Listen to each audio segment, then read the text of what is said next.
It's a 5:02 and I know we got a lot to get through. Yep. I just want to welcome everybody to our second budget workshop. And just for those observing, this is a chance for for us to eat dinner because we also have a 7 o'clock meeting. So apologies to attendees who are going to be watching all of us eat. And so we have some of our board members who are attending remotely. But I think what we did is we kind of eating dinner remotely. Yeah, I know. They get to at least hide their video, right? So with that, we'd like to start with our schedule, and I'm wondering, Sherry is not here. She's on Zoom. I just promoted her. Oh, you just promoted her. Okay, great. Okay, so we'll start off with the Economic Development Department.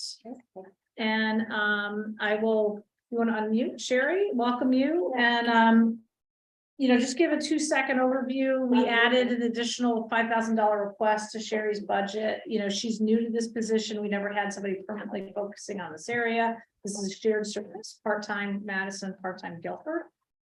With that, Sherry, I'll turn it over to you. Thank you, Peggy. Hi, everybody. Can you hear me okay? Yes. Okay.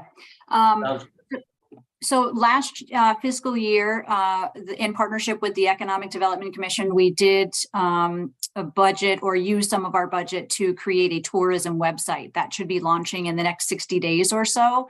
But along with that comes a reoccurring hosting fee, as well as a fee for a service called Audio Eye to keep us ADA compliant. That totals $4,600 per year that we will see reoccurring. And so that eats into our budget a little bit. Hence the $5,000 increase over last year's budget. So, it's one of the smallest budgets in the town, I think, with $13,979 in previous years, and this year request of $18,979. And that includes things like our secretarial services for the EDC Commission, memberships to the chamber and such. The Economic Development Commission, you may remember, hosted a business breakfast this year to put department heads in touch with the business community. They'd like to continue to do that as we go forward. And then, of course, tourism marketing dollars, that includes the website, as I mentioned. Peggy and I have been also talking about, just overall branding for the town, as well as updating some of our marketing collateral. So that's basically it. Any questions for me? Any questions? No? Good to go. Okay. Thanks. And you use 5 minutes, so that's great. Thank you. All right, thanks a lot, Sherry. Okay. All right, great. So moving on, next on the list is the police department. And so I know Jeff Drum is going to be moved up. And we'll go through and I think that a minute or two just on the existing budget, but then really the page 242 has a list of additional budget requests. So with that, Zach, welcome. Hi, good evening, everybody. Evening. How's the pizza? Good, come on over. Okay. I'm going to start with the increases based on historical, inflationary, and COVID, we'll call it production impact. First one would be professional technical services. It's an increase of about 10%, and it's about $700. Second one, these are current line items that I have. They asked that I presented this way, the increases, because of the dollar amount in some of the categories. Second one, police services and supplies. That increase is $12,858. Vehicle maintenance increased to $9,000, and staff uniforms approximately $6,500. A lot of this is based on some of the folks I had called up that were vendors to get an idea and a sense of what the increase was going to be on, example, uniforms. They told me to look at an 18 to 20-something%. Vehicle repairs, 18 plus. Car replacement, over 20%. I mean, things like this. Obviously, COVID's had a big impact on this, and inflation.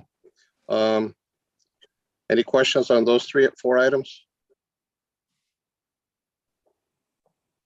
Move on. No, you're good. Go ahead.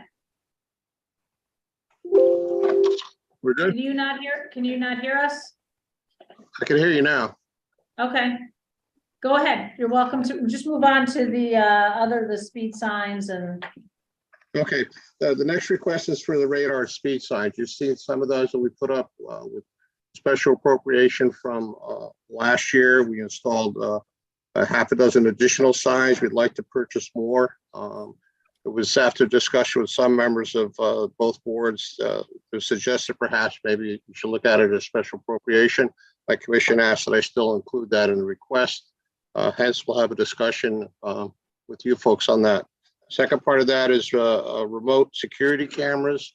This is a security initiative where we look at the critical infrastructure within particularly our downtown area, business district, and some of the town infrastructure property.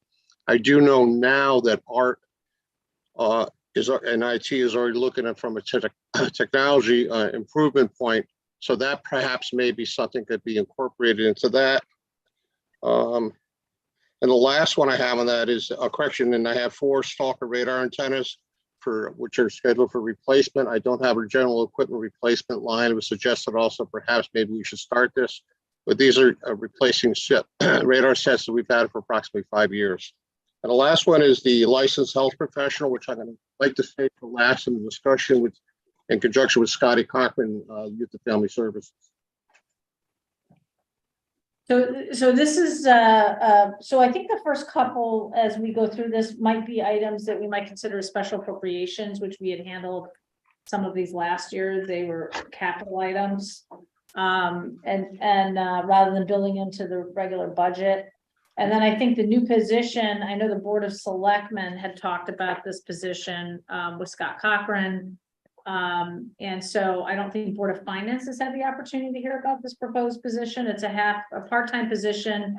And it's basically a follow-on to a pilot program that the town had conducted in the spring that was very successful. And it's also kind of a direction that the state is moving in terms of trying to provide more mental health services to the police departments. So, there's a lot of backup on this and thinking behind it.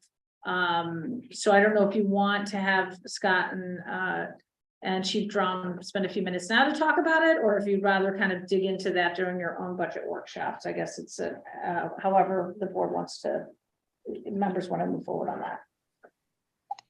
I would like to hear Jack and Scott talk about it because there's a lot in there and some of this may be mandated from the state. So I think it's important for both boards to understand it. Okay, so maybe Jackson, if you want to kick it off, and then Scott can kind of supplement, what the position is about and what their primary responsibilities would be and how it would interface with your police officers. Initially, this is in response to a part of the Police Accountability Transparency Act was that they asked that we put a social worker embedded with law enforcement on calls for service. Obviously not putting them in harm's way, but for bringing a follow-up and closure to mental health. Essentially, that was the reason for this bill passing. In answer to that, Madison, like many other communities, subscribed to an internship. Somebody was working on their MSW and used them for a period of time. In the case of Madison, we had them for 2 months working alongside our officers. It was very successful, and I'll have Scott go to the finer points of that statistic wise, but I believe we answered this intern we had from Sacred Heart University, who did a great job, responded over 20 calls for service. There's some great statistics that support what she did, the follow-up that she was able to provide with the families. You have to remember that a lot of the families that we do deal with, and we're also working with them with Youth and Family Services and with the school psychologists. So it's we're working we're in partnership with these other organizations. So we're kind of like we're getting it after they're closed. We're getting it like 2, 3 in the morning. So I see the success of that program application. Do I think we have enough for a full-time position? No, I do believe for a part-time position. My understanding is that the General Assembly is moving forward with the requirement in this General Assembly spring, making it law that the law enforcement provide that position. MSW services within law enforcement application frontline. Scott, can you add to that some of the statistics that you have? Well, so we ran the pilot for 2 months last spring. And this was a collaborative project that we did with the police department. And the reason for that is we know social work and we know the community. There was also precedent in other communities where they had their police departments partnering with a community agency in order to provide the social work. Essentially, our job was to support, well, we had to create an internship because we didn't have a partnership with the school to do an internship. So we created what we call an externship. This was a program where the social worker was stationed at the police department, actually couldn't go out to calls, but could respond when the chief was talking about responding to calls. It was responding really to the referrals that she would find, that she was able to identify with police officers. So significantly, within 2 months, we identified close to 80 follow-up calls, and breaking that down, we're able to do some outreach with about 50 of them. And out of that number, we learned quite a bit in terms of how people responded when contacted by the social worker, when offering services and offering help to deal with whatever the identified problem was. It was a very successful program in a number of ways. But what we learned internally, we learned about how police officers felt about having a social worker embedded with them. They all, based on talking to them directly, having them have the opportunity actually to fill out a survey themselves. So it was a success on many levels. We learned through the process that there are a number of people that are interacting with the police that have human services needs that are not getting to our human services people. And that is not the fault of bad police officers. That's actually police officers doing their jobs, following up and going to the next place that they need to go, the next call, and not having the same training or the same role as a social worker. That's why pairing them is really such an important piece to this. So what we learned in the pilot was something that we want to continue, is to have a trained social worker, somebody who is connected into our community, work closely with the police. If it were up to me, I would call it an outreach social worker, because this is not just somebody who would be connecting with police officers all the time, but this could be somebody who could come into play if first responders felt like they were on scene in a case that needed outreach afterwards, or they were identified in some other way. So this is a social worker that not just with youth and families, but goes to a site or this follow-up for any number of reasons and follows up with human services needs. There's a lot of evidence whenever you're doing prevention work like this, or really intervention and prevention work, in terms of its return on investment. So what you're paying for a social worker, you can actually look at in terms of how it's going to save down the line. So rather than to have officers perhaps go to the same place where they're maybe needing to help a family or an individual with a problem that continues on after they leave, because there's no one there to help connect them with any help. And the same with first responders. Like, you could use the example of when they have to go out for somebody with a lift assist. So you could have a disabled adult who's constantly calling for lift assist, who doesn't have the wherewithal or the internal capacity to get help for themselves. We don't have an existing service that goes out and actually tries to help these people in a more assertive, constructive way. This social worker could do that. So what we're proposing is a collaborative project. It's really money that, it's the police department budget, which is exactly where it needs to be. This is where the primary call for this service is coming from. It's very similar to like what we do with the schools. Like we provide counselors to the school to be a part of their team. In this case, we be being paid to provide a social worker specifically at the police department to do what this person was doing and serve as an outreach social worker. And we would provide the supervision and the support, and then we'd be doing all the troubleshooting with the police department to build this as a service to the town. Frankly, it's something we should be doing.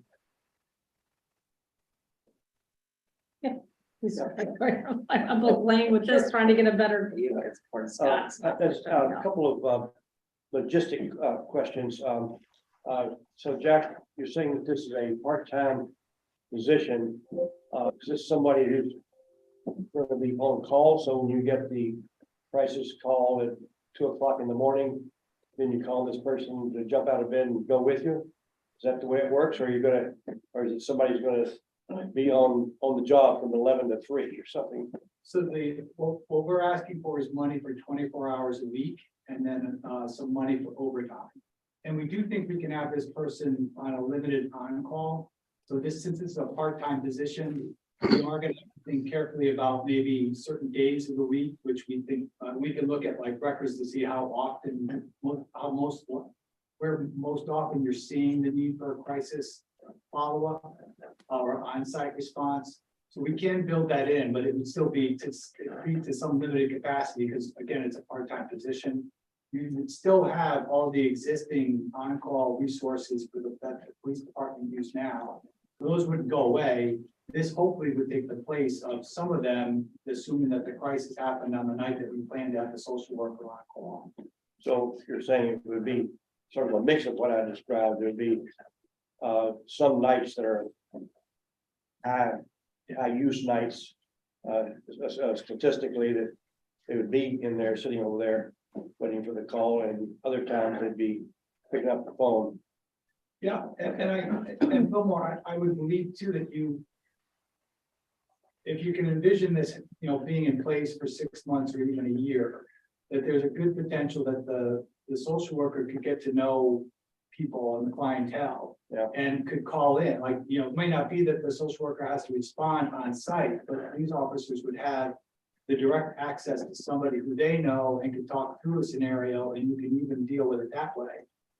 We're offering our department as a resource as well. So as we're developing this capacity with the social worker, we're also developing our own capacity to support the police to do this and to build in hopefully some staffing redundancy so that we can pick up more of this work. Okay. I'll also comment, if I may, Peggy, that from my delivering Meals on Wheels, I am aware of some cases that fall into your category. Yeah. And there's one that where we're stretching our existing, much in the way in which we want this program to stretch. And that's exactly the kind of case that this is, dealing with people in crisis, but much more than that. It's an outreach social work. Yeah. I'd like to follow up Fillmore's question and ask you or the chief to put a face on this. Can you share one or two anecdotes, actual things that have happened, so we get a good feeling for it? Oops. Well, so that's difficult because, without, this is a public meeting, so I wouldn't want to give anything up. We certainly responded in the aftermath of several cases of loss in the community. And those were instances where the police responded because somebody had died, and the social worker then followed up with the family and gave us an opportunity to provide not only resources, but we did have a couple of cases where the families reached out to us, to my department, to follow up, and there were some follow-up meetings. So that would be, I'd say that we had a few examples of those that we found in the pilot. But there were a number of instances where very innocently things that you might not think about. So say like a traffic stop where there were reasons given why the person was on the road and why maybe they didn't have something on them. And they explain a story and the officer knows what's going on with them and that they're under stress. In the pilot, we had a social worker who's able to look at the police records and talk to the police and could pick up on if somebody said something that they were having some need that they could then follow up. So we had a couple of instances of what you would not expect. You would be identifying human services needs where our social worker picked up on something in a note and followed up and reached out to those families, and they talked. People were not put off by someone calling in connection to this. There were There were certainly people who did not want to interact with social work, and that was understandable, but by and large, it was much more welcomed and appreciated by people. And because human nature, if you're reaching out for help and you believe it's help, at a point of crisis, you're likely to be open to that because it's about the timing.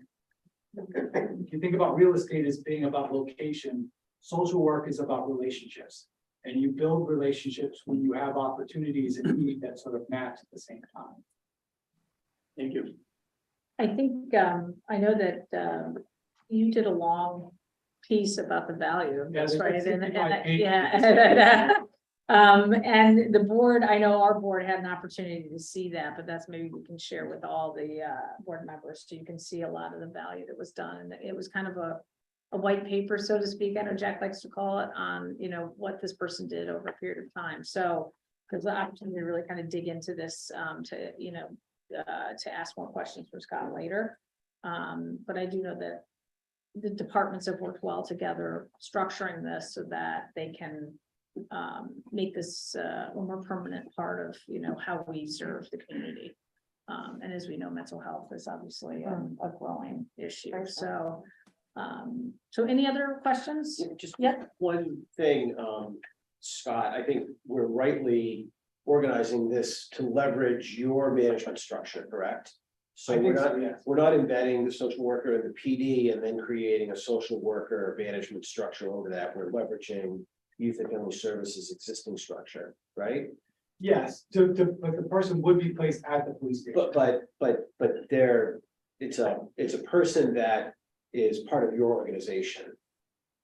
I would, yes, Interfacing with the organization. yeah, so for the administrative, and I think because it's a social work position, for the oversight and the support of that person, yes. Okay, so and I think that makes sense. Can you talk a little bit about the matrix of organizations in town that are providing social services and how we are communicating? So to use your example of an elderly person. Call from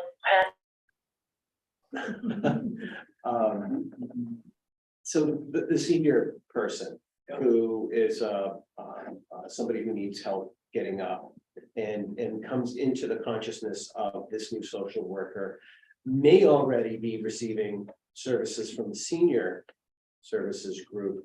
How do we know that we're working together as a team in all of these different groups that we've got in town now? And not working at odds, certainly, and not working redundantly.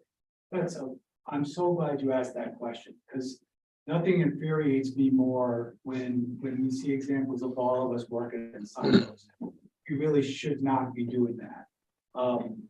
What we did with the pilot, just in terms of orienting this social worker, is that we connected her with Heather and Austin as a part of our orientation. So we did learn early on in the pilot, there were a couple of days where we thought, well, maybe what we do is instead of the social worker following up, we just connect them directly to the senior services. That didn't work as well because you sort of lose the connection if you don't have the police social worker making that follow-up call. So to answer your question, what we do right now, we have services for senior citizens 65 and over. Anybody with social service needs that's an adult goes to our social services department that's run under youth and family services. And we try to catch as much as we can and communicate. There's quite a bit of communication that happens between social services because a lot of overlap. But I think what we would be building with this is a connection between the social worker and anything that's existing in town, as well as Women and Family Life Center in Guilford, because they do the majority of the domestic violence support services. We had that also as a part of the pilot, our social worker connected with them as well. So this person basically would be called in, assess the situation, and they would be making hopefully whether it's a referral or a handoff to wherever that person needed to go within the existing system. And not just in town, if they needed services outside the town, would be helping to connect them there as well. So it's almost like social services triage to Yeah. some extent, yeah. But a person who's not just handing, you should call, what's it, Birmingham with PH Care. So PH Care is the mental health agency in Brantford for adults with mental health issues. Rather than giving them just a phone number or a card, this person could talk with them, talk about whether that's them or if they have other options. If you have health insurance, then you've got health insurance resource, then you have like mental health resources that you could access through your insurance that might be a better fit for you. This person could do those things. Okay, I know, Jean, you had your hand raised earlier. Do you want to raise it again, or was that just up? No, I'm good. I actually, what Scott just described is what I want, the efficiencies of this. And the idea of it's when people are in crisis and there aren't services right away. We have burdens on our police department. We have burdens on social services. And this is, I think, is a good bridge to allow everybody to work more efficiently in the community to help everyone. Okay, great. Jack, I see your hand is up. You want to add a comment? And then we probably should wrap this up in a few minutes. Very briefly, I just wanted to, the majority of the calls we're getting obviously are after an evening hour and during the night. You got to remember that within 1 year period, we probably have over 100 involuntary committals, which we've been sending to the hospital, and really not much of a follow-up prior to, we worked with the 2-month period with the MSW. Second part of this, we had about 27 overdoses within the community in a year period. I know, Peggy, you asked me about that number. So for us, this is a tool that, and we talked to people that were victims or clients, they all said the same thing. The follow-up made the difference for them, and it wasn't a repeat, it was a residual. You know, we have some people, we go for calls for service and we're back there within a week, 2 weeks, 4 weeks, because basically putting a Band-Aid on it. So for us, and I understand why the General Assembly drove this, is that it does bring closure to these issues and people find help. I mean, because we're Madison doesn't mean that we're immune to this. We most certainly have it ongoing in this community. So for us, also the connection with Youth and Family Services is that I have to have the clinical supervision. And that's in Scott's lab, Scott's office. So that's why this is a partnership. I know that Fillmore had asked that. We're very fortunate also that we had a younger MSW that joined the program that was available 24/7 to come out and answer some of these calls. And that's what we would hope with the next person, if we get it, if we're able to get a MSW part-time, would also work within the shifts. Thank you. Okay, Fillmore and David. Yeah, I just have, Jack, this is going back to the basic budget. Jack and Stacy, I guess.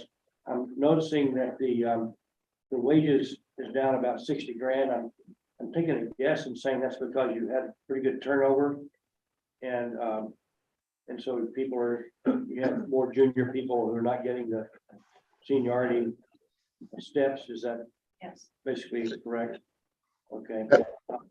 And Stacy's nodding, so I guess that's a good guess. And then also I see the gasoline is, and that's what you is now 0. So that's because it's all going to go under public works, as you explained the other day.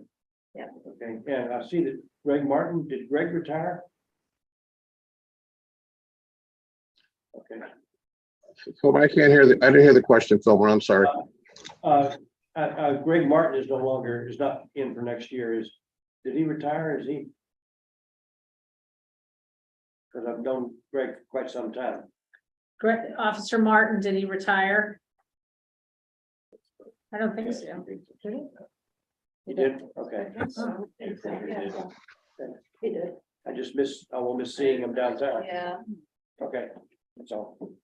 My question too is going back to the main budget and specifically items, the radar, speed signs, the remote security cameras and the radar such.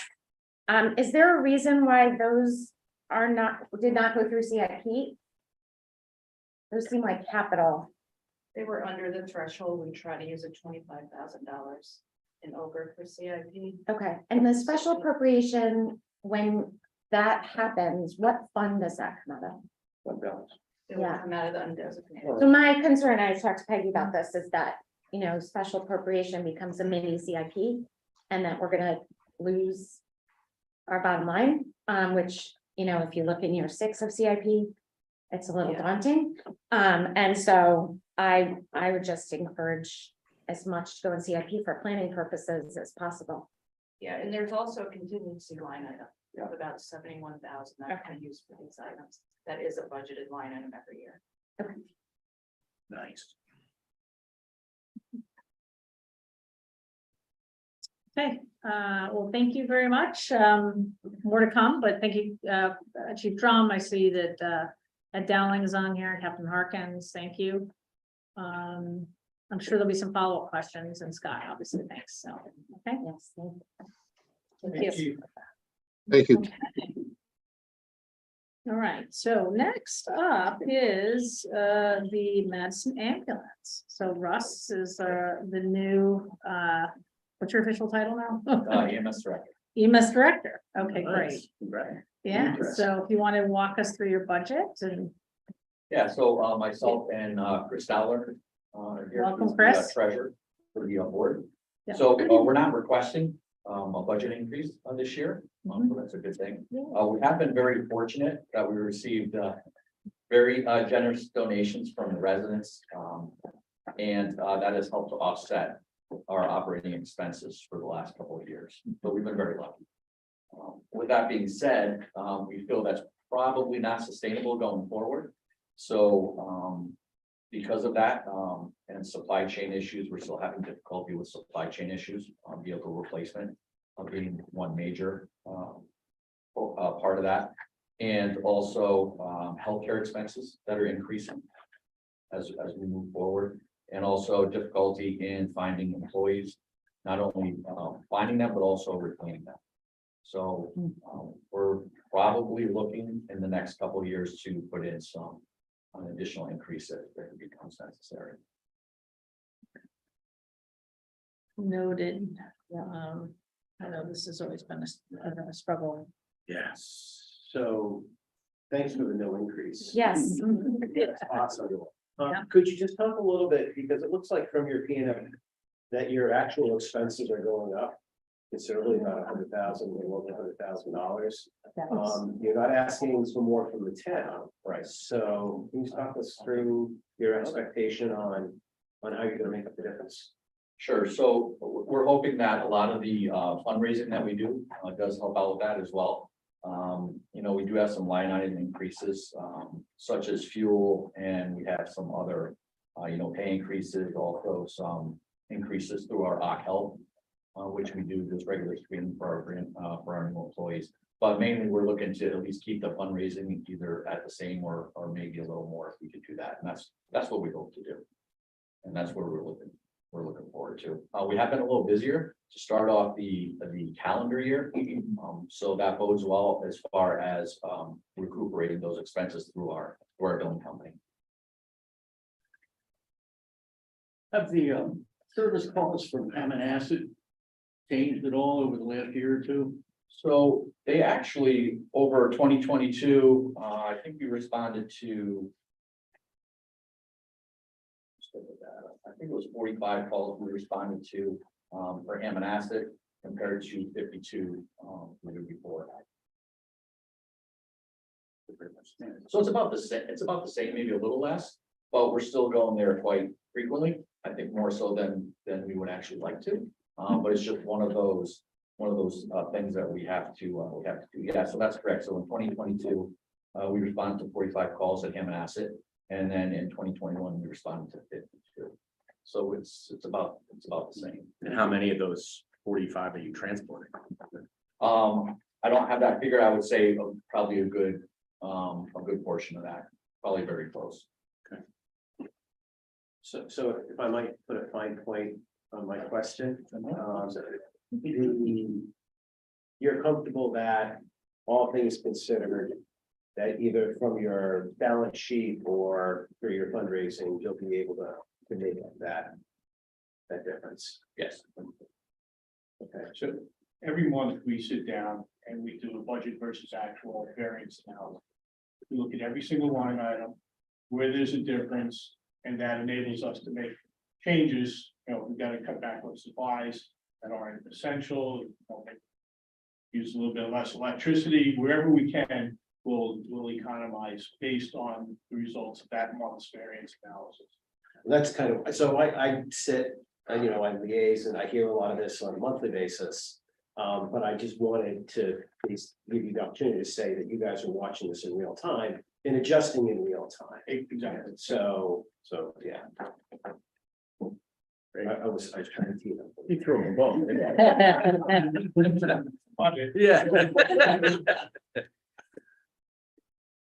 I'm trying to remember, how do we do fuel for them? Their fuel, we looked at their historical amount and used the locked-in price, and they're all set. Yeah, they go to the town, you guys go to the town. They do, pumps, Yeah, yes. I couldn't remember if we had a left it separate, as- there's no, yeah, so that's all covered, sorry. Yeah, Gilbert, do you have a question? Yeah, just sort of a segue to the Madison hose. Are you still going out to Hammonasset a lot on the weekends? There's no easy way to answer that question. If the summer days are 90 degrees plus, chances are we're all gonna be there. If it's a cold, rainy day, you can't, there's no good answer to that. It could be 20 calls a year, it could turn into 50 calls. It all depends on the weather and the availability of people going out there. Okay, and no questions from home, it looks like, or from, I shouldn't say home. Remote, the remote attendees. Okay, all right, great. Well, thank you very much. Appreciate it. Continue the conversation, and we've got a warning flag for future years, so.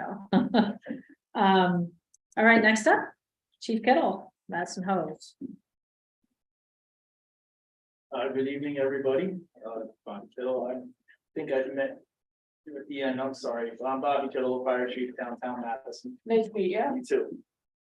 Quickly, we respond to the South End District of Madison from the Pines South. We do about 550 to approximately 650 calls a year, depending on the storms that we get, not including EMS, unless they request us to go. The difference from last year's budget presented to you to this year, when you look at the final number, it basically comes down to everything else we've been talking with the fuel.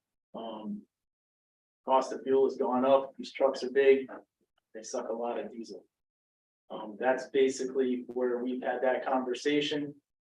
And also, again, with the storms, if you get 3 winter storms, which winter hasn't shown up yet, that's a lot of fuel burning. Summertime, you get a nasty storm. Any of those extra, I call them curricular activities for us, that always boosts that number up, just the amount of equipment that's on the road, dealing with 50, 60 calls per day, if that stuff does happen. So that's my biggest change of the year. The equipment maintenance one that you see the increase in on that line, those are basically the yearly checkups that the trucks have to get, the DOT inspections. Trucks are aging, even though we have newer ones, but over time, I can't predict exactly what they're gonna find on those rigs, that's wrong, but sometimes it's $2,000, sometimes it's $7,000, sometimes it's $13,000 for the big 4 that we have. Including the 2 smaller trucks that we have, the 2 duty cars we have, the boats are consolidated in that now for the pricing of maintenance, the motors and everything. So every piece of equipment is consolidated into that number that we pretty much estimated. Bobby, you said that those are mandated safety checks too? Yeah, there are DOT inspections. Once a year, they have to go through a physical, basically. And that's on top of the fluid changes, the brakes and all that. They inspect the truck top to bottom. There's certain DOT requirements that have to be met. If those aren't met, they have to fix them before I can put them back to service. Inclusive of emissions and things like that. Luckily, well, the 2 newer ones do have the emissions with them, but knock on wood, we haven't had issues with those. And again, that's it. The change from last year, you can see the bottom number, the 6,985. But if you add the $6,000 for the fuel, that's what. So if I can clarify, Bobby's referring to page Yeah. 154 Yeah. of what he submitted, and actually in the budget numbers, we did not add the 6,900 in there, so that we will have to add that to the bottom line of the budget that was submitted to you. So it's not included in your munis report or the totals up front. So, but this was what was submitted. We did an analysis on the fuel and we agreed Yeah. that the fuel should go up $6,000 based on usage and the locked in price. So that will be reflected once we start the workshop. So plus $7,000 basically. Yeah. So ideally that should have gone on the Makes addition sense. page. Yeah, Well, I'm not even on the additional page. It would have been built into it. Yeah, we just didn't Yeah, capture, we didn't capture capture that, before yeah. we did all the. That was me. Yeah. No. I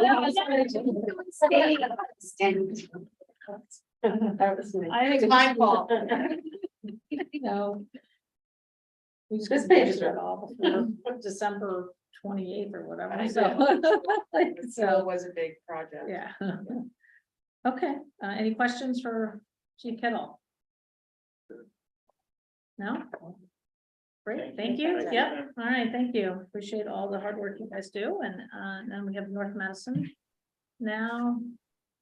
And Chief Penders is on the line, so I will. 59. Evening, how are you? Hello. There he is. How's it going? Thank you for having, and it's Mike Penders, Chief of North Madison Fire. And for us, for our anticipated budget request, we have no increase in our operating request. Looking to stay level funded at 126. Nicely done. Thank you for that, and the fuel we did address, because they're part of the town contract, but it gets delivered to their facility in North Madison, so that's. So that comes out of a different budget. Yes. It's in their budget. It's in but- their operating yeah. budget, and what they have been budgeting pretty much matches what we're projecting at the new rate, so there's no change. Yeah. So we're good on that one. Any other questions for Chief Penders? No? Nice and easy. Yeah, all right, well, thank you very much. Thank you. Okay. Appreciate that, all your service to the town. And we'll move on now to the library. So I know, Sunny, do you want me to pull up or did you log on? I logged on and she's promoting me right now. Okay. So I will. I think I can pin you as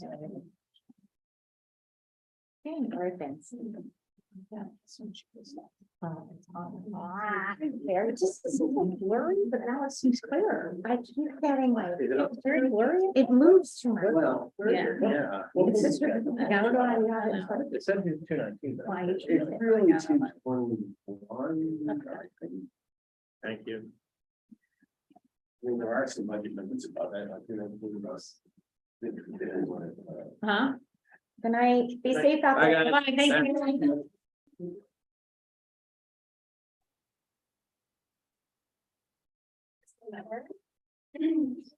We do have handouts that we'll give you at the end, so I have this in print format so you can take home with you and share it with your loved ones. I also brought the annual report for the library if you haven't seen it yet, just because there's great quotes and photos in there that I couldn't fit in here. But today I have hopefully a concise and helpful budget for you, and it's full of good news this year, so that's more fun. So first of all, I wanted to share how we're doing right now. And according to the Connecticut State Library statistical report that recently came out for this last fiscal year, we have 60% of our Madison residents with registered active library cards. So they do, expire after a certain period of not being used. So these are active cards. This is up 17% compared to the previous year. And it's much higher than the statewide average of 35%. So I hope that shows that the investment in the library is really paying off. Folks really are using it at a much higher rate than they were previously. Our meeting room use has gone up 30% compared to last year, and we're currently seeing a monthly average of 180 room reservations, with approximately 500 people per month benefiting from these spaces, which include 3 meeting rooms and 3 study rooms. Additionally, the number of programs offered by the library in the first half of this year is 87% higher than the same time last year, and attendance is up 80%. We had almost 500 programs with 8,500 participants in just 6 months. That's July through December. Some of our most popular programs include Paddler Tango, Teen Game Night, Tech Help. We have one-on-one tech help almost 5 days a week. And we have a new Lego club. Nice. This averages out to about 4 programs a day. This is just a weekly calendar for next week, showing you some of the great programs we have coming up. And you can find this on our website. We have cookbook club, film discussions, lectures, crafts, and of course clubs. And those are helping us fulfill our mission of fostering lifelong educational and cultural learning, and also cultivating relationships among Madison residents. Now, after hearing all this good news, I'm sure our budget request is going to look like a huge bargain. Wow. So this is we get to the numbers. For fiscal year 23-24, we're requesting $1,449,090. This is a 2.8% increase in a year where inflation is hovering around 7%. I wanted to note that this budget is about $50,000 less than what was approved 2 years ago. And that's thanks to those favorable changes we had for our annual pension expenses. I also wanted to note that last year, the library asked the town for 82.1% of our operating budget. And this year's budget request represents 81.8%. I know it's a small change, but it continues a trend over the recent years of the library assuming more responsibility for our income. As we continue to strengthen both the library services we're able to offer and our fundraising capacity. So we're continuing to scoop in the right direction.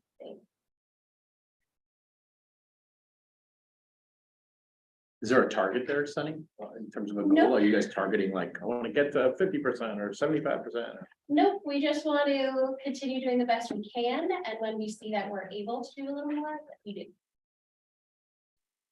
So this increased funding, it's for maintaining our current staffing and service hours. We're having a very successful year currently, and our plan for the next fiscal year is all about maintaining our current level of services amidst all of our rising costs. You can see from this graph here exactly where our funding goes. Compensation and benefits makes up 76% of our budget. Materials, automation, and programming, 10%, and physical plant, 9%. Everything else makes up just 5% of our expenses. And for comparison purposes, I went and looked statewide. The average is for compensation and benefits to make up 74% of the total operating. So this is very, very common for libraries in our state. And then I checked our neighboring libraries, Branford, Guilford, Clinton, Kilworth, and the average among our neighbors is about 82%. So we're right, I think, where we want to be. And I just want to finish by saying thank you for your support. It's been a fantastic year for the library, and we're looking forward to maintaining that success in the next fiscal year. And it always helps, you know, a picture is worth 1,000 words. And yeah, we're really happy to just have so many more people able to finally enjoy the new library facility this year. That's it for me. What questions can I answer for you all? I just have a question about the difference in numbers from page 221 to 220. So on 221 in your narrative, it says that you're requesting the operating budget of 141,449,09. But then on page 220 for library operations, it's listed as 1,409,867.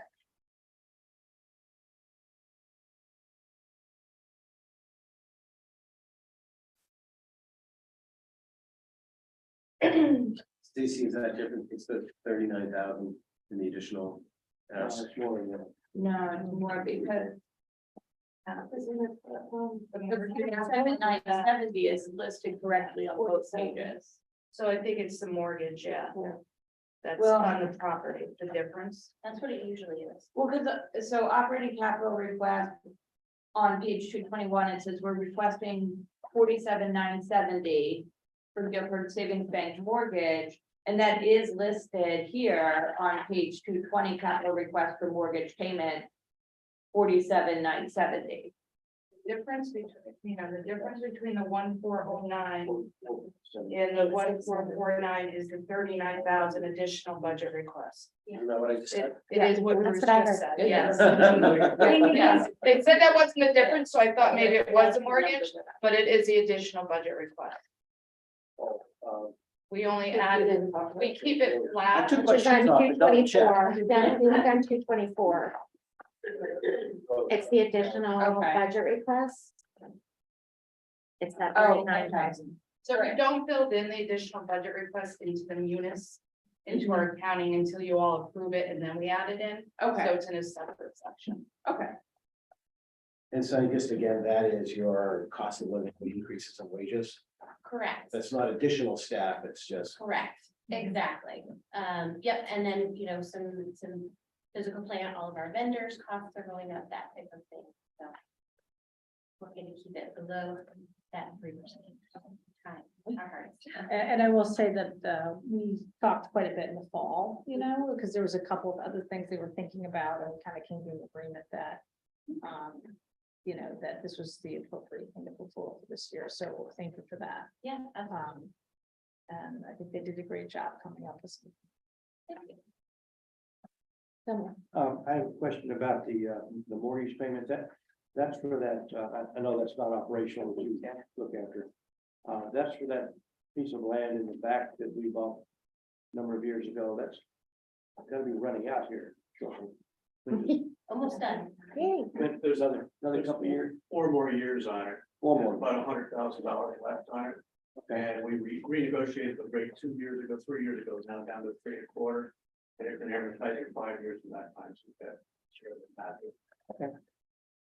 4 more years. Right? Yeah, not even. 25. Oh, okay. 2 more years. Okay. Thank you. Okay, any other questions then?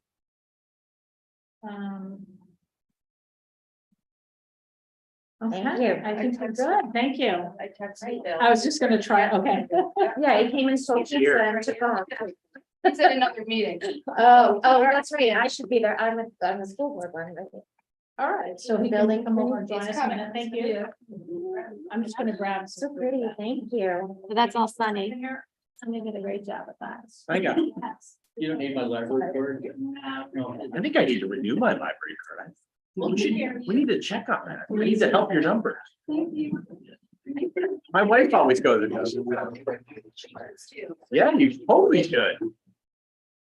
Add it to the back of every presentation. You'll find some slackers. Uh-oh. There's a little bit of judgment there. You gotta build it. You gotta understand. I heard you got a few things going on. They trying to play the food out of us. I did, that was awesome. That was awesome, huh? I took it right down. I gave it to the member that was sitting there like. No, man. Their own shows. So I reached out. To the neighbors. I'm gonna set up a meeting. Want to go in the van. So at least we have the neighbors. And they came in after the meeting was over. They told me it doesn't go so good. Not much thing about it. Maybe the person's daughter. That's right.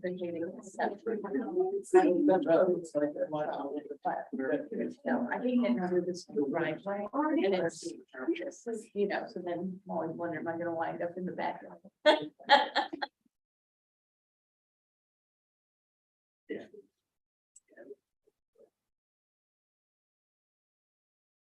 So no questions of mine? Oh, we've been saving all the hard questions. Everybody else got a pass tonight. It's been building up. I can't wait. I'm looking forward to it.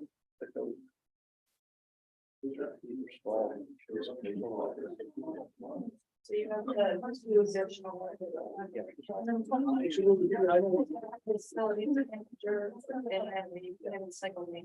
How much I have for that? Right? Thank you. Well, 12,000. Yeah.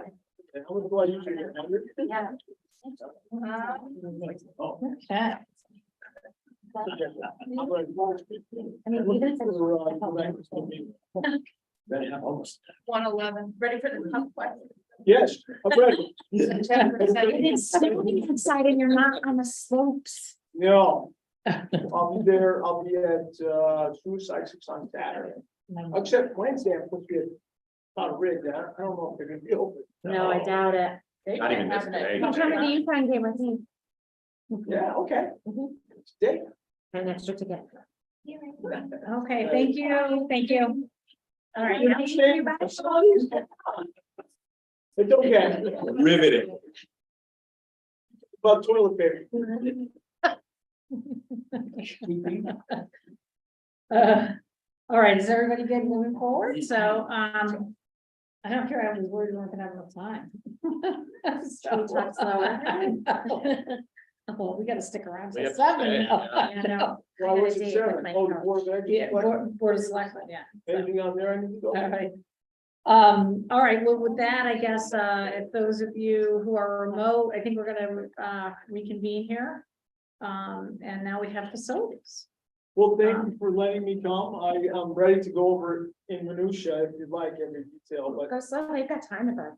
I will skip that. You know, facilities is, you know, we take care of all the buildings for all the, you know, all the town buildings and, you know, we do what we can. Every year it's unfortunately sort of the same. We have a repair account that we sort of deplete during the year and we use the planning cycle maintenance, you know, to catch up with, you know, needed maintenance or planned maintenance items that we do, such as carpet, painting the walls, you know, stuff that nice to have, but always don't need. So, that's basically, you know, what we do is we take care of the buildings for everybody, and we've always, like anybody else, we never have enough money because we'd always want to do more. So, you know, but it's the sign of the times. Any kind of facility always wants that. So We're trying to take buildings away from you though, Billy, like we covered an island for you. that was very good. We're trying to help out. And when I got the call, because I got the text that there was a fire there this weekend, Oh, God, I really? couldn't believe I wasn't- saw that, yeah. Really?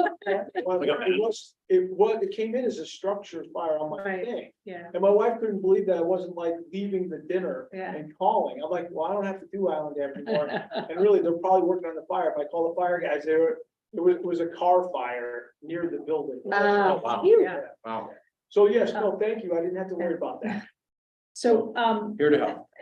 just to get ahead of, you know, I know one of the big questions is obviously electricity costs and fuel costs and natural gas and things like that. And so we kind of took a step back this year and really looked at what our usage is. And we did a 5-year analysis of what our usage was, or not for electricity though, right? Electricity. We actually looked at the last. Yeah, we looked at the last 12 months. So instead of just saying what was last year's budget and then adding some sort of inflation number to it, we actually looked at what we used over the last 12 months and came up with an estimate.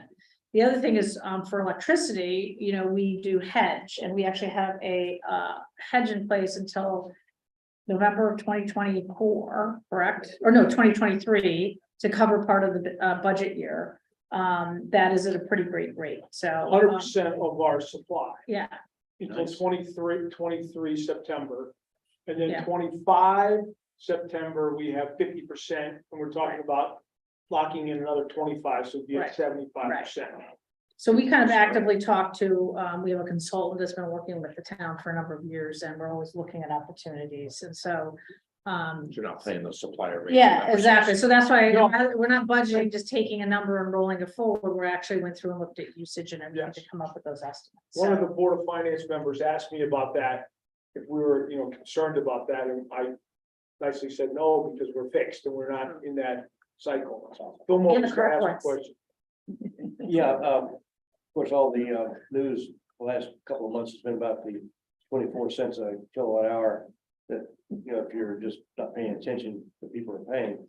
Did we lock Do we lock in a rate like an individual can do, or do you, your hedging is a little more complicated than that? No, it's simple. We lock in the supply rate. We have it locked in at 7 something cents for September of 23. Yeah, okay. And we put that in place during COVID to take advantage of the really low rates, so we've been lucky with that, but. And then we have, I think it's almost, there's an average rate of 50% up until 2025, and we're looking at, and I think that's at 11 cents, 11 change, Yeah. the average. And then we're looking at another 25% at that rate. We're talking about doing another 25%. We haven't done it yet. The costs that we could buy are in that range. They were last week when we talked about doing it. You know, it's a moving market, and we do have a consultant that watches it for us, advises us, he emails us once a month. Myself, the superintendent, and the first select woman, and we do chat with them. He emails us. I probably talk to him once, twice a month, and we have a meeting with him at least quarterly.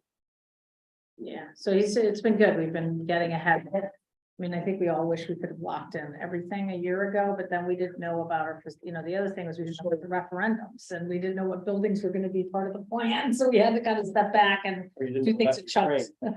Right, and we have a new building coming online and another one coming offline. Yeah. So when we lock in, though, we have to lock in the rates for all our buildings. Yeah, We can't then just start giving one away or selling them because that, we sort of contract to buy so much.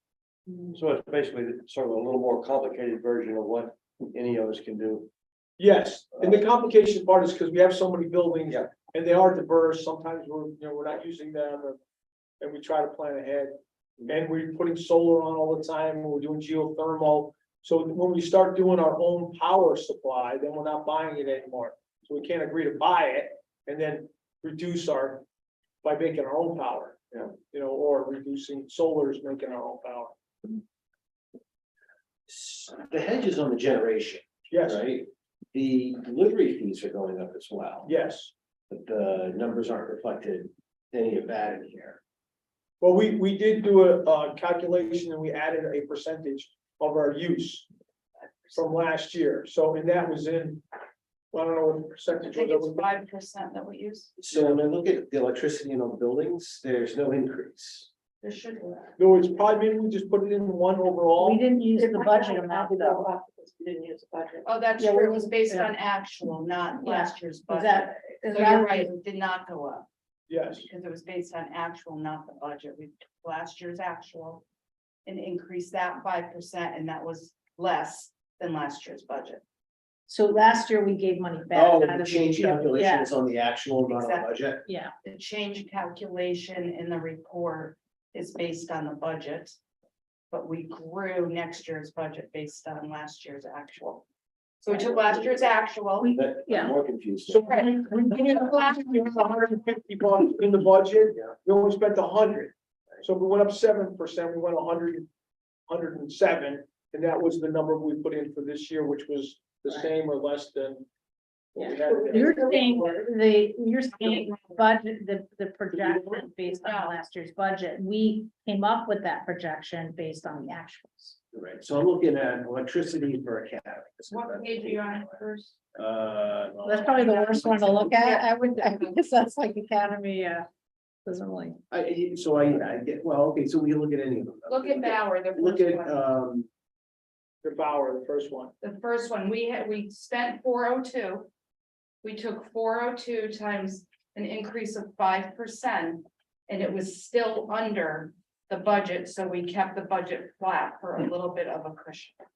So it was 778, and then in next year's budget, it's gonna be 778 again. Because if we grew the 402 at a 5% increase, it's still under that 778, and we left. Yeah, because if we over budgeted on utilities last year, basically, so I'm not gonna grow an over budgeted number by 5%. I'm gonna grow an actual. Mhm. So that's what we did. So it turned out that the actual budget didn't really grow that much. It didn't grow at all. Because Yeah. we did come in a little bit under what the budget is, but we figured let's leave that cushion for the unknown and kept the budget flat. Rather than I reducing. can't remember like how Yeah. it came out, but yeah. Thank you, Stacy, for that great explanation. It wasn't that great. It made sense to me. No, I'm like, I come from the world of latest 12 months and I used to do projections a lot off of actual, so. Strong field. Did we The increase that? budget was 11.9, the actual was 19, and the budget's 11.9 again. But we did it overall, the bottom line for. Yeah, all we the- took all the Electricity. electric accounts because we never really look at it by line. We Yeah. charge it by line. But what we did is we took all the electric, multiply that with a 5% increase. It came in under what the total electric budget was, so we kept it flat. Gotcha. Yeah, we do the bottom line for most, all the utilities too. You know, like water, power, gas, we look at the whole Yes. thing as a group, even though they're line items. You know, we still really group them all together. So even like during the year, if one account is over, as long as the object is total, you won't see a line item transfer request. Because we look at the total electric as one object. We just charge it so Billy can keep track by location. I do have a question, because I was talking to somebody about this. Do we have a utility management software that No, would work with all our buildings? no, we had one for a while and I stopped using it. Because it all it is help me predict and project what we need and what we use. It was really about the numbers and the cost. So, you know, spreadsheet works and honestly, Raquel does a great job.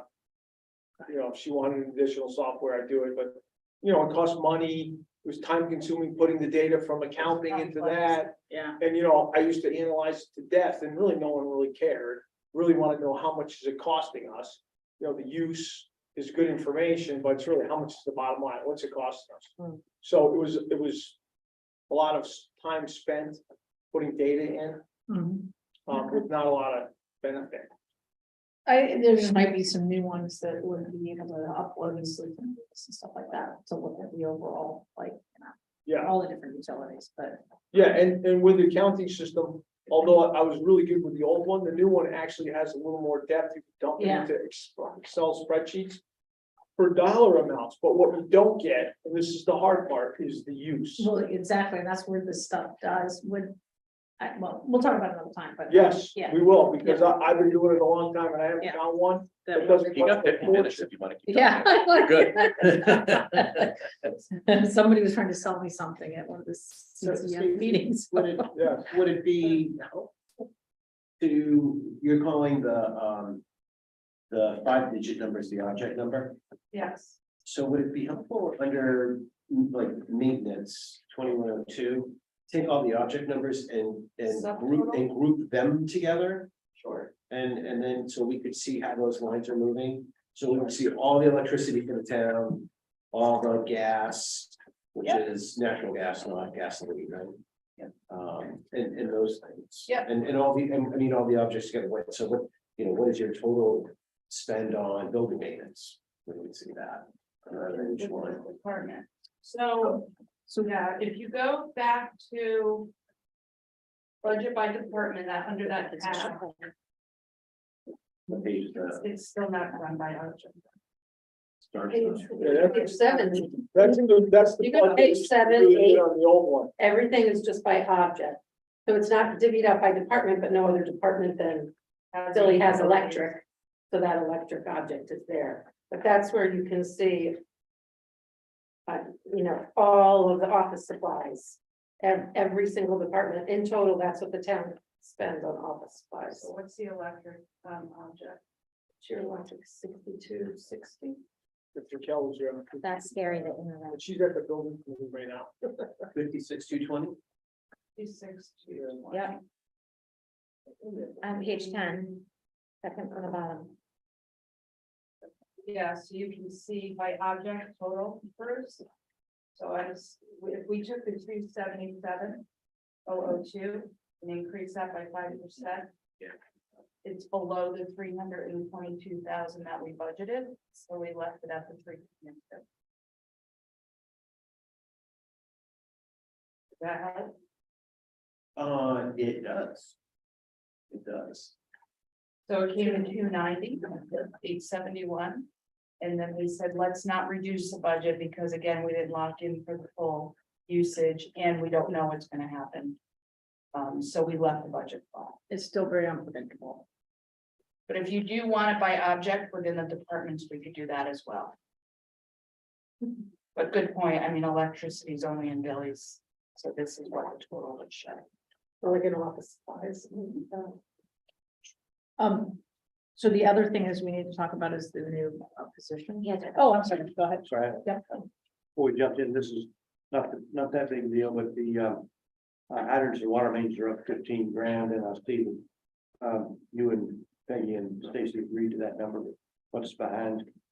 So the hydrants and water are short, and they'll be short again, but the overall number will be okay. That's the projection. Okay, but you're increasing. The hydrants, because the bill, we don't, the number that's in there right now doesn't match what we spent. So we're trying to balance it so it does.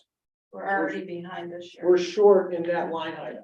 So we need to increase it, and I believe that we increased the water by, I forgot what we agreed to. It wasn't as much as I was hoping, but 3%, I think. 3% or 2%. Is this a fee we pay to the water company? Yes. And the hydrant one goes up significantly more, I think, than most, and every year we're short. Do they own the hydrants? So they own the hydrants and we tax them on them, which I was new to me, because I was complaining about the fee.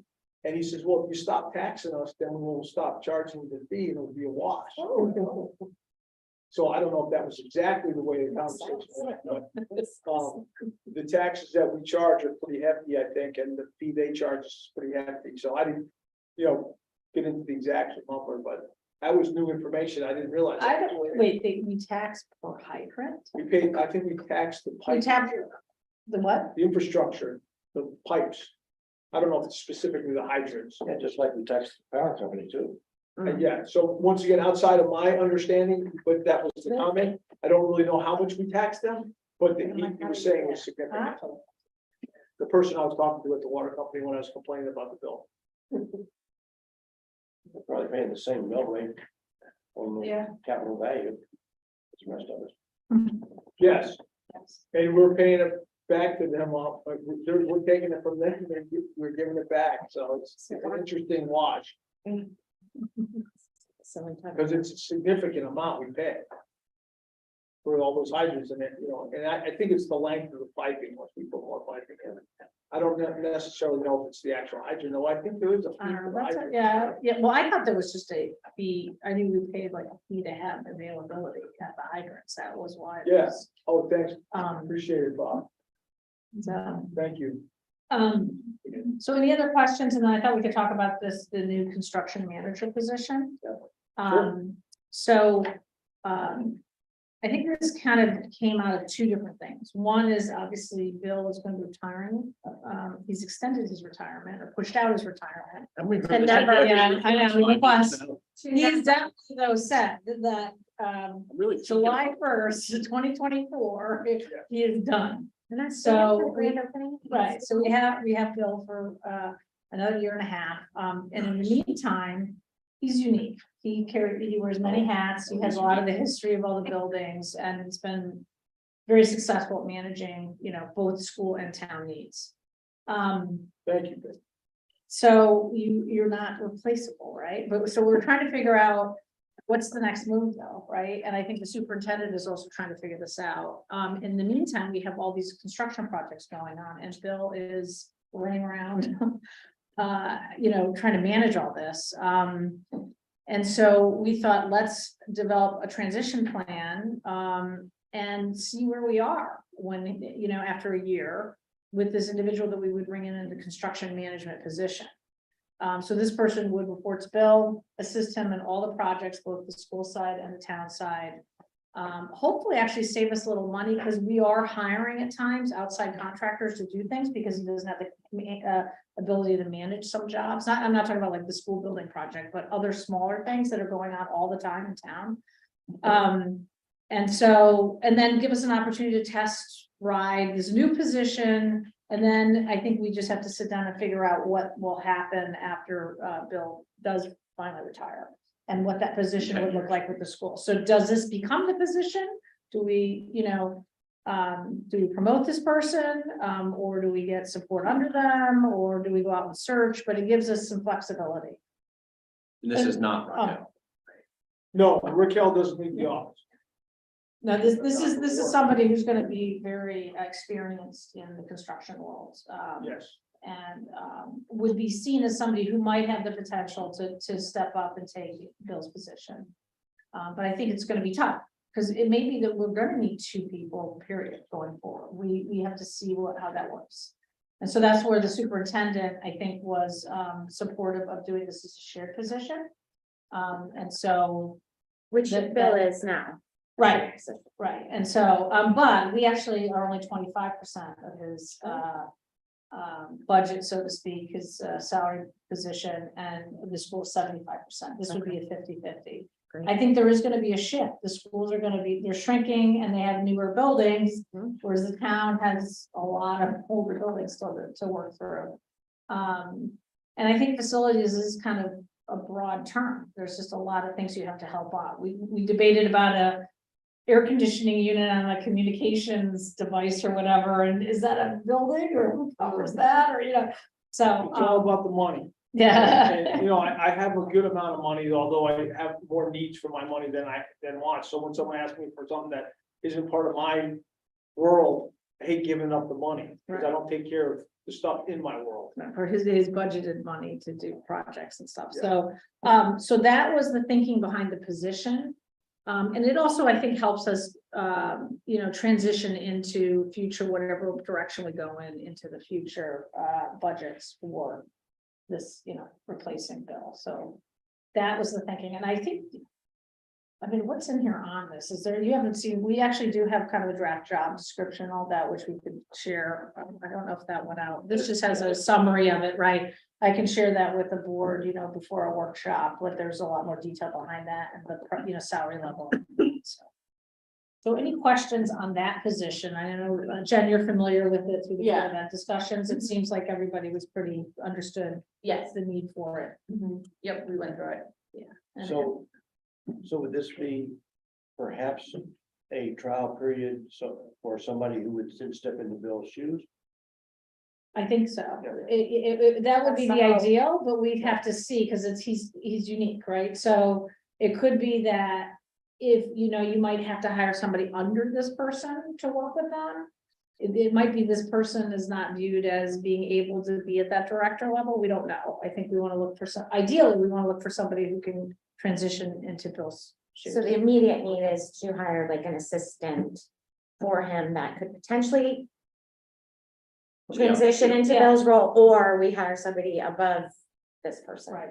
But that's yet to be determined. Yeah, and I think and I think it also depends on what end of the spectrum we get for applications too, right? Because you might get a candidate who's, not as experienced, but might be a great, fit there, Apprenticeship. right? Yeah, so I think that's what we have to look for, but we priced it, I think, at a notch below Bill, so there's room for growth in the position. I hope we get a caliber of a construction manager that can walk into the job and run projects for us and manage the job. We have the skill in. Yes, and so I think historically, we've always had a construction manager off and on. And in 2016, the construction manager left and we never replaced her. So it's been a shortfall. And, for a while, we just keep putting the project off. Some of these projects are nice to have, we'd like to have them, like Sam's building, that's a nice to have. We want to build it for him. He would say it's a need, it's not, we can't manage it yet. We're trying to manage it, you know what I mean? So there's a lot of projects like that. So this would also help move projects along, be more productive. I think we need a high caliber person. That's why it's up at a higher scale than we have in the past.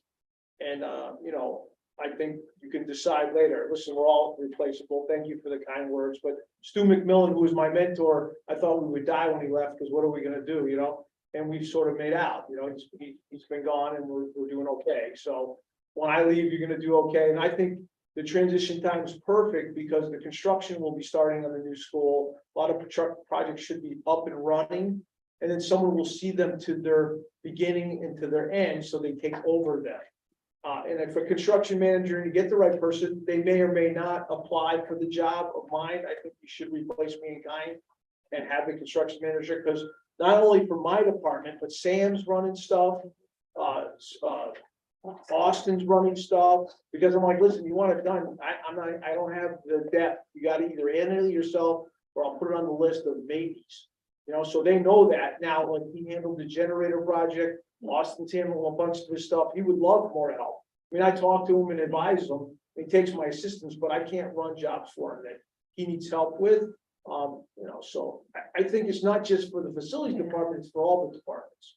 Running and managing projects for the town Service. Well, is something that's important. and I will say that even something simple as replacing a bathroom facility at West Wharf. Oh my gosh, just the permitting process we have to go through, planning and zoning, we have to go through all this permit, you know, it's a lot, and you have to have design plans, you have to have like tests done, you have to, so this is all time consuming and. But I think it's you know, important to do it now versus at your retirement time, Agreed. because of the historical knowledge that you have. And what can be passed on in terms of how these projects started and evolved Yes, over time. yes. If it was up to me, I would have hired them already, Yeah, or her, you know, because we had construction managers that were hers. So I mean, it's a position for a capable person, you know? You know, I think it's warranted. I think it'll make the transition smoother. And, you know, believe me, I sit here and know that someone can walk in here and do a better job than I do. I'm glad that you say those nice words, but I'm confident we'll find someone. It's a great town to work for. It's a great place to be. I like my job. We got a lot of good people that work for us. You know, the school facility team is rock solid. But you still need someone to manage between the operations and the boards. If I leave, there'll be no connection. And if you make my operations guy go to the board, you know, then you'll hurt the operation, which is really important. So there's definitely a need for my position, both managing projects and overseeing them, but not the daily operations, like, you know, calling the plumber, how come you're not out here? A construction manager needs to be on the job every day. You know, why is the roof shingles? Why don't we have half the shingles, you know? Where are the shingles? Well, they're not coming. What's not good enough? You gotta call the contractor and find out where the shingles are. And you gotta give the intensity that it needs to be done soon. You know, and when it comes to school projects, I move into that role all the time because it has to be done in the summertime. In the last 2 summers, the project didn't go very well. And I was trying as hard as I could to stay on top of them, but still, before they used to run better, or I never had problems before. So it's I say the food chain, it's the material chain, it's, you know, you gotta stay on top of stuff. And when the projects come in late and you affect the school, you know, it stresses me out. So. I'm just seeing, it's important because it's a lot to juggle and you have to keep things moving along. Yeah, Um, it gets more complicated, not less. And the perfect example is the bathroom down at the West Wharf. You know, we've been struggling on that for years. Yeah. You know, and when we go to boards and commissions like yourselves on the wetlands boards or the planning and zoning board, we have to do, in my mind, a better job than the private guy, because we want to show the boards that we're not trying to do anything. We're the town. We're going to make sure we comply with the regulatory issues. We're not trying to do anything but the right thing, but they ask for things that cost money, you know, and you have to hire professionals to go to those meetings and put those things together. So. Yeah, we actually have a John Picard has his hand up, so if you want to go ahead, John, and. Thanks, Peggy.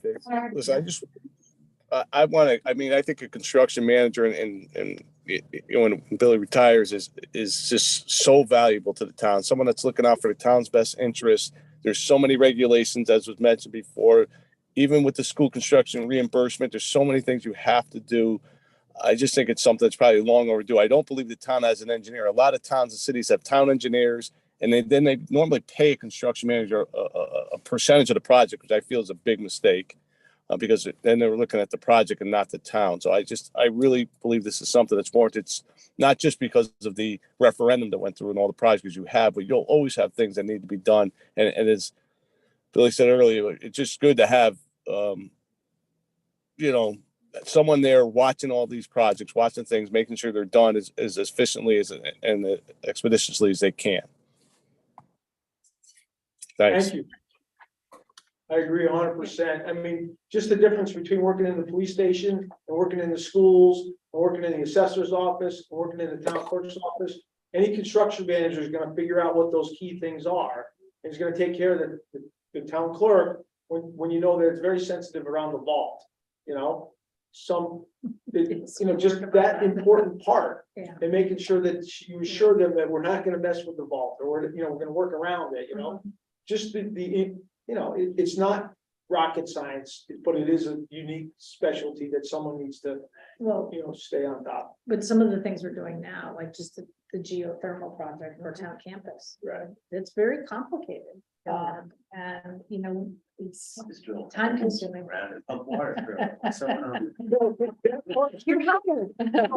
Not simple, it's, when we're gonna kick the town clerk out of their office, when we're gonna kick this person out, well, how are we gonna get the stuff in the attic, how we're gonna take it offline, who's gonna do what, just the coordination and being, even though you have a contractor, he's worried about the bottom line and getting it done.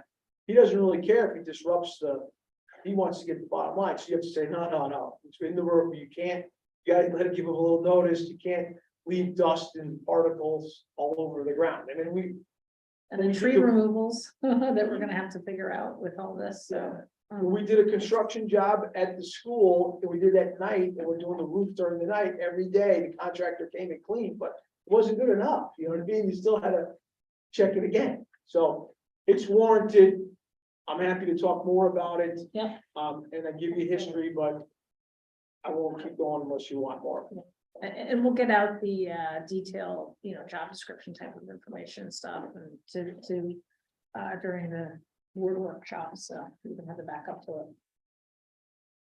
Okay, Right. any more questions? No. So I think that is the end, right? Oh my gosh. Oh, wow. All right, thank you everybody at home, and so we'll wrap up this, and then for any members of the public that watch us later, the Board of Selectmen, I think we'll be starting our budget discussions just as a board on, I think it's February 9th is our first one. So another opportunity to listen in and hear kind of the decision process. So, thank you. All right, we'll stop now. Thank you, Jacqueline. You hung in there? Yes. Yep, I'm here. Thanks. Okay, thanks. Thanks. Good luck.